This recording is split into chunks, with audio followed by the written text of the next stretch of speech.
नमस्कार दोस्तों। Affordable housing की बिग न्यूज़ आ गई है। आप में से कुछ को पता चल गई होगी। नोटिफिकेशन जारी हो चुका है। 4200 एंड 1000 रुपीज़ रेट है, ये तो आप लोगों को पता है। बट बाकी क्या चीज़ें हैं, सेकंड ऑर्डर थिंकिंग क्या है इसमें, उस पर चर्चा होगी।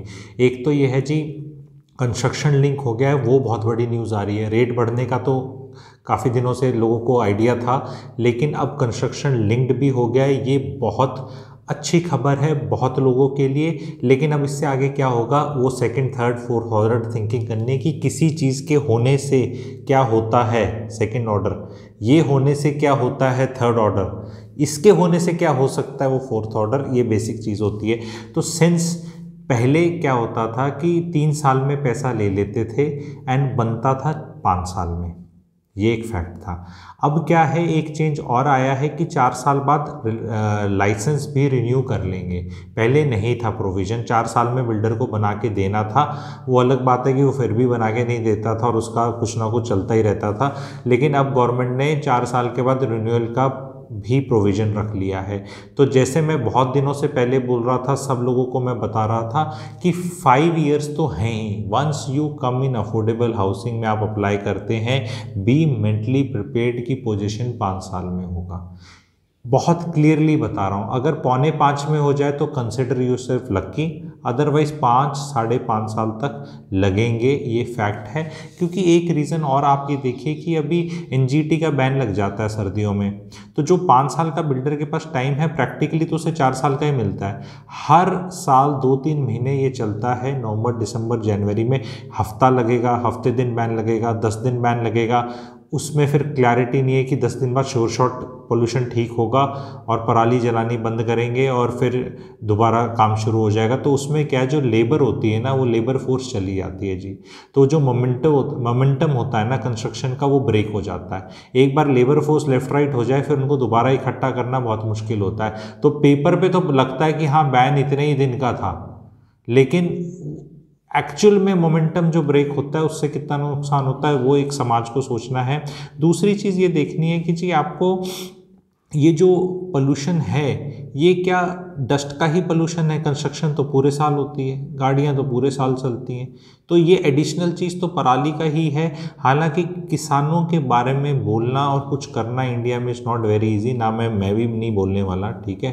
बट हमें ये देखना है कि सरकार को इससे बड़े कदम उठाने पड़ेंगे, बजाय सिर्फ ये कहने कि यहाँ बैन लगा दो वहाँ बैन लगा दो। बिकॉज मेरे को आज तक समझ नहीं आ रहा कि अगर दिल्ली एनसीआर में prime minister, ministers, supreme court के जजेस, एमपी सब पावरफुल लोग रहते हैं और सांस तो उन्हें भी वही भुगतनी पड़ती है, तो क्यों नहीं इसका कोई परमानेंट सोल्यूशन ढूंढा जाता।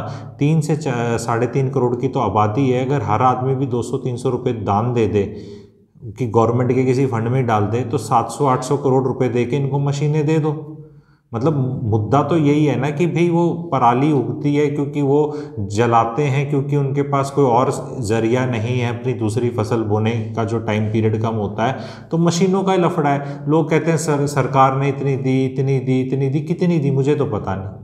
हर साल वही वाला इनका रोना धोना सारी पार्टियों का रहता है और फिर 2 महीने 2.5 महीने का पीरियड चला जाता है, उसके बाद फिर अपना नया हो जाता है। कोई दिवाली को ब्लेम कर देता है, कोई गाड़ियों को ब्लेम करता है, तो वो परसेंटेज में कौन निकालेगा कि कितनी गाड़ी है। मैं तो एज अ लेमैन ये बता सकता हूँ कि ये गाड़ियाँ तो हमेशा ही चलती हैं, सारी चीज़ें हमेशा चलती हैं। नई चीज़ जो होती है वो पराली ही होती है, और वो जो विंड जो होती है वो वहाँ से सब जगह यहाँ लेके आती है। और कोई दिल्ली एनसीआर में पोल्यूशन नहीं, गांव में भी पोल्यूशन है। ऐसा नहीं है कि जहाँ पराली जिस गांव में जलाई जा रही है वहाँ तो हवा बहुत ही अच्छी है, वहाँ तो और जहर है। तो it is not that it is affecting only people in Delhi NCR और गुड़गांव ओनली। ये पोल्यूशन इज़ एयर, जो pollution is everywhere. Only thing is कि यहाँ पैसे वाली जनता है, यहाँ मीडिया है, यहाँ सोशल मीडिया है, यहाँ जागरूकता है, यहाँ हेल्थ कॉन्शियसनेस है, जो भी अंग्रेजी बोलनी है आप बोल दो, वो सब चीज़ें हैं। तो दैट वाज इट। इसके बाद जो मैं नेक्स्ट चीज़ जो बताना चाहता हूँ वो बहुत इंटरेस्टिंग और पॉजिटिव न्यूज़ है, उसमें आप जुड़े रहना भी, वो बहुत पॉजिटिव है। वो ये है जी, इंडिया पे बुलिश होने का टाइम है बहुत। जो भी खबरें आ रही हैं, बहुत सारी शादियाँ होने वाली हैं अगले 1 महीने में।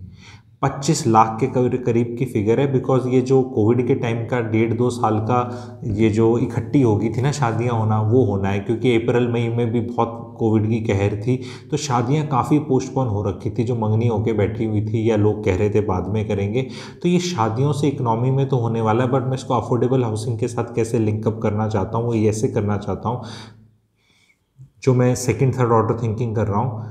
आप में से जितने भी लड़के और लड़की वाले हैं, क्या भाइयों बहनों ऐसा ना हो जाए, ठीक है, कि आप अपने बच्चों को अफोर्डेबल हाउसिंग गिफ्ट कर दें। शादी में खर्चा बजाय बहुत ज़्यादा लगाने के, एक 640 स्क्वायर फीट और 100, 200, 300 स्क्वायर फीट की जो भी बालकनी निकलती हैं, वो गिफ्ट नहीं करी जा सकती। अभी एक अफोर्डेबल आने वाली है नहीं, आई थिंक दिस वीक या नेक्स्ट वीक तक आ जाएगी। I will be reviewing that also. I think ये हम इस तरफ जा सकता है समाज, बजाय शादियों पे बहुत खर्चा करने के। क्योंकि नॉर्मली घर गिफ्ट करने की बात इसलिए नहीं होती थी कि घर आता ही करोड़, 1.5 करोड़, 2 करोड़, 3 करोड़ का था, लेकिन ये छोटी चीज़ करी जा सकती है। ज़रूरी नहीं है कि वो लोग इसमें रहेंगे, उनके लिए इन्वेस्टमेंट हो सकता है, रेंटल इनकम हो सकता है, बेटी के लिए हो सकता है, बहू दामाद दोनों के लिए। तो मुझे तो ऐसा लगता है कि लड़का वाले जो हैं और लड़की वाले दोनों मिलके शादी का एक्सपेंडिचर को थोड़ा प्रून डाउन करके, क्योंकि कोविड में भी शादियां हुई थी, वो भी बहुत अच्छी चलेंगी, दैट इज़ वन, मुझे लग रहा है ऐसा होगा, ठीक है। एंड दूसरी चीज़ मुझे लग रहा है कि अब अफोर्डेबल के अंदर और लोग अप्लाई करेंगे जब से ये कंस्ट्रक्शन लिंक्ड हो गया है। बिकॉज बहुत लोग ऐसे थे जिनको लेना ही लोन लेके था, उनके पास अपने घर के बहुत पैसे नहीं है। जो एक्चुअल में इंसान 40-50 हज़ार 35 हज़ार की तनख्वाह वाला है, उसकी सेविंग्स इतनी नहीं होती कि वो अपनी जेब से 40% दे दे और वो लैग में रहे कि 6 महीने की इंस्टॉलमेंट आ गई है लेकिन कंस्ट्रक्शन हुई नहीं है, बैंक रिलीज़ नहीं कर रहा है, बैंक 1 साल बाद रिलीज़ करेगा, तो वो आउट ऑफ फेज बहुत लोग रहते थे। इस चक्कर में मैंने देखा है अपने एक्सपीरियंस में, बहुत सरेंडर भी होता था, पैसा दे ही नहीं पाते थे, तभी वो cancellation unit, surrender unit, redraw और वो सब सिस्टम भी होता था। बिकॉज बहुत लोग इस चक्कर में दे ही नहीं पाते थे। बिल्डर कहता था मेरा टाइम हो गया है, बैंक आके कहता था भी तेरा तो 4 ही मंजिल खड़ा हुआ है, तेरा 10 होगा, 15 होगा, जो भी होगा उस हिसाब से पैसे दूंगा मैं। तो अब वो चीज़ सिंस चली जाएगी, तो आई सी अफोर्डेबल हाउसिंग में lot many people now applying for it, and इसमें the product is discovered very nicely. I see it being oversubscribed about 3 to 4 times minimum. जो भी अब ढंग की अफोर्डेबल आएंगी 3 से 4 गुना होंगी। जो प्रायोरिटी 4 में लोग हैं, they can actually forget now कि उनको अलॉटमेंट होगा आने वाले टाइम में। दे हैव टू फाइंड अपने परिवार का कोई 18 साल से ऊपर का बच्चा जिसके नाम पे प्रॉपर्टी नहीं है, बिकॉज ही और she is treated as a different entity. तभी मैं उसको लिंक कर रहा हूँ जो मैंने आप लोगों को बोला है कि शादी में गिफ्टिंग दो, क्योंकि it is most likely, it is understood कि जो लड़का लड़की 22, 23, 24 साल के हैं, लड़कियां या 25, 26, 27 साल के लड़के हैं जो शादियां हो रही हैं, it is most likely that they will not be owning property, ठीक है। And since they are not owning property, they will be priority 3। So उनके नाम पे लीजिए। और जिनकी शादी 3, 4, 5, 6 महीने बाद होनी है तो, और मंगनी हुई है अभी सिर्फ, तो उनके लिए तो लड़की की शादी हुई नहीं है लड़के के साथ, तो दोनों ले सकते हो आप। ये देखिए, क्योंकि शादी होने के बाद आप एक फैमिली हो जाएंगे, आप एक ही ओन कर सकते हैं, लेकिन शादी होने से पहले आप दोनों प्रायोरिटी 3 हैं। तो इस मौके को भी नहीं छोड़ना चाहिए यंगस्टर्स को, कि जो people who are due for marriage and आपको पता है कि हमारी होने वाली है किसी से भी, तो आप लोग दोनों अप्लाई करिए। एक तो चांस ज़्यादा होगा आपका दोनों में से किसी का निकलने का, और दूसरा दोनों का निकल जाए तो दोनों रख सकते हैं, क्योंकि आज के दिन तो शादी नहीं हुई है, और जब शादी नहीं हुई है तो यू आर नॉट फैमिली। सो इस चीज़ का भी आप लोग ध्यान रखना। एंड नाउ रिक्वेस्ट है, सब्सक्राइबर्स बढ़ाओ, लाइक करो, बिकॉज जितने मैं बोलता नहीं हूँ तो लोग लाइक तो कर देते हैं। सब्सक्राइबर का रिक्वेस्ट है, सब्सक्राइबर बढ़ाओ। और मेरे प्रीमियम सब्सक्राइबर जो बनना चाहते हैं वो मेरे चैनल के मेंबरशिप पेज पे जा सकते हैं, वहाँ रिव्यू वीडियोस डले हुए हैं अलग अलग प्रोजेक्ट्स के।